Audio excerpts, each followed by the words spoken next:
दोस्तों अभी मैं अखंडा मूवी देख कर आ रहा हूँ और मुझे सर दर्द की दवाई खानी पड़ी दोस्तों। मैं मजाक नहीं कर रहा हूँ, वाकई में ये मूवी देखकर मेरे सिर में दर्द हो गया। पहला पार्ट तो फिर भी बहुत डिसेंट था, पर दूसरे पार्ट ने तो मुझे बहुत बहुत निराश किया दोस्तों। हालांकि पहला पार्ट भी धर्म को ही फॉलो करता है, पर उसका एजुकेशन थोड़ा इससे बढ़िया था।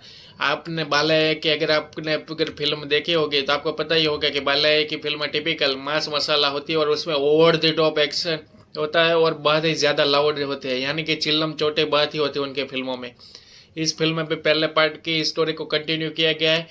इस बार महाकुंभ में वायरस फैलाया गया है। कहानी अच्छी थी, इसका स्क्रीन प्ले और इसका एग्जीक्यूशन बढ़िया तरीके से कर सकते थे, पर फाइट भी बहुत ही और ज़्यादा ओवर द टॉप है। वो जिस तरह वो अपना शस्त्र फेंकते हैं बालैया और वो मिक्सर की तरह सभी की गर्दन काटता है, वो देख के आपको हंसी आ जाएगी दोस्तों। ये डायरेक्टर से मजाक में ऐसी क्रिंज मूवी बन गई या वो वाकई में ऐसा ही मूवी बनाना चाहते थे, मुझे नहीं पता दोस्तों। मूवी के सारे एक्शन सीन भी इतने क्रिंज लगते हैं दोस्तों। आपको ओवर द टॉप एक्शन बनाना था, पर उसका एग्जीक्यूशन भी आप ढंग से करते तो थोड़े अच्छे लगते। पर मिक्सर की तरह सभी के गर्दन बालैया काट रहे हैं जिस पे बिलीव नहीं होता।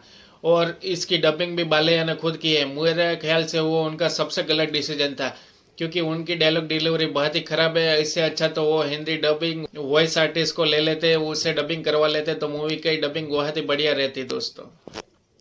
भी मूवी में इस तरह ही होती है। आपने टिपिकल अगर तेलुगु मूवी देखी होगी तो उसमें किस तरह एक कैरेक्टर चिल्ला चिल्ला के एक कैरेक्टर की महानता दिखाते हैं और बाद में हीरो की एंट्री होती है इसी तरह। इस गांव के सम्राट, इस गांव के विराट, इस गांव की शक्ति, इस गांव के आज सबसे महान सबसे बलवान आ रहे हैं, इस तरह की चिल्लम चोटी करके जो इंट्रो देते हैं और उसके बाद हीरो की एंट्री होती है। इसी तरह बालैया की जो डबल रोल है उसमें से फर्स्ट पार्ट की एंट्री इसी तरह होती है दोस्तों।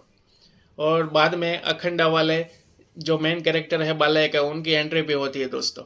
और पहले पार्ट मुझे लगा कि थोड़ी दिल से बनाई थी बोयापति श्रीनो ने, पर इस पार्ट में तो मुझे लगता है कि जिस तरह हिंदी वालों ने भी पैसे कमाने के लिए फ्रेंचाइजी मूवी बनाना शुरू कर दिया है, उसी तरह तेलुगु मूवी के प्रोड्यूसर को भी लगा कि ये फर्स्ट पार्ट हिट था तो चलो इसका सीक्वल बना के फिर से पैसे छापते हैं।